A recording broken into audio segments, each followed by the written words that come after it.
Hello friends, welcome to our YouTube channel. तो friends, इस video से हम स्टार्ट करेंगे एक नए सब्जेक्ट को जिसका नाम है कंप्यूटर ऑर्गेनाइजेशन। अब हम देखते हैं इसमें व्हाट इज़ अ कंप्यूटर। तो कंप्यूटर क्या होता है? It converts one form of data into another form under the control of the program. तो डेटा हमें गिवन होगा एज एन इनपुट और प्रोग्राम हमारे पास होगा जो हम लिखेंगे, and whatever the output is there that is in the readable form. Now, while execution of a program, one form of data is converted into another form. तो data का जो एक form है, it may convert into other form. For example, if we have the input data as marks in maths, so output can be the total marks in maths. Now system functionality is program execution. तो system की functionality ही ऐसी होती है कि उसे programme को execute करना पड़ता है, and it is use to convert एक डेटा के फॉर्म से दूसरे डेटा के फॉर्म में। प्रोग्राम क्या होता है? सीक्वेंस ऑफ इंस्ट्रक्शंस होते हैं अलॉन्ग विद डेटा। तो प्रोग्राम बेसिकली ये होता है कि हमारे पास गिवन डिफरेंट डिफरेंट इंस्ट्रक्शंस होंगे और हमें उसको डेटा के साथ यूज़ करना पड़ेगा। इंस्ट्रक्शन क्या होता है? To get a valid response from the master we need to give the data in the master understandable form. तो इसका मतलब ये होता है कि हमारे पास अगर मास्टर है जो कि इंग्लिश जानता है, एंड स्लेव है जो कि इंग्लिश जानता है U3, तो अगर स्लेव U3 जो है रिक्वेस्ट करेगा कुछ तो उसको रिस्पॉन्स भी मिलेगा from the master.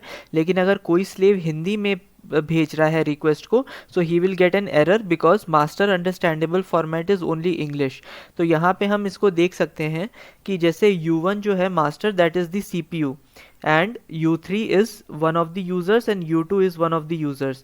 So in case if we send the data into the CPU readable format, then only we'll be able to get the response. तो इसीलिए जो प्रोग्राम हमारा होता है, it acts as an intermediary between the CPU and the user, so that we when we write the program in high level language it gets converted into low level language which the CPU can understand. That is why the output that we get, we are able to understand it because of an intermediary known as program. Now instruction क्या होता है? Instruction is a binary sequence which is designed inside the processor to perform some task. Instruction का ये मतलब होता है, जैसे हमारा एग्जांपल है इसका read A। तो रीड ए का ये मतलब होता है कि ए वाले रजिस्टर में जो भी वैल्यू स्टोर्ड है उसको वो रीड कर लेगा। So this is the example of an instruction. तो ये भी एक बाइनरी सीक्वेंस होता है। जो रीड है that is also assigned a binary number sequence, and A is also assigned a binary number sequence. तो इन दोनों को जब हम कंबाइन कर देते हैं तो it gives the output in form of read of A. To execute a program, we need three components: CPU for processing, memory for storage, and input-output devices for external communication. तो किसी भी programme को execute करते time या computer की functionality use करते time हमें तीन चीज़ों की ज़रूरत पड़ती है। एक तो होता है हमारा CPU which is use for processing obviously, एक होता है memory which is use for the storage of the data, and input output devices for external communication. तो फ्रेंड्स, इस वीडियो के लिए बस इतना ही। आज हमने देखा कि बेसिक क्या होता है कंप्यूटर ऑर्गेनाइजेशन में, कंप्यूटर्स क्या होते हैं, मास्टर क्या क्या होता है, कैसे CPU as a master interact करता है।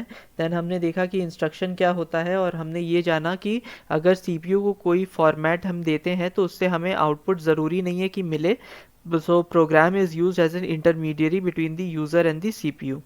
तो फ्रेंड्स, अगर आपको ये वीडियो अच्छी लगी हो then please like to this video, please subscribe to my channel. And आज से हम नई प्लेलिस्ट स्टार्ट कर रहे हैं कंप्यूटर ऑर्गेनाइजेशन की, तो उस पर भी आप ऐसे ही कमेंट्स और व्यूज़ करते रहिए ताकि हमारा मोटिवेशन बना रहे for next session. Thanks for and bye.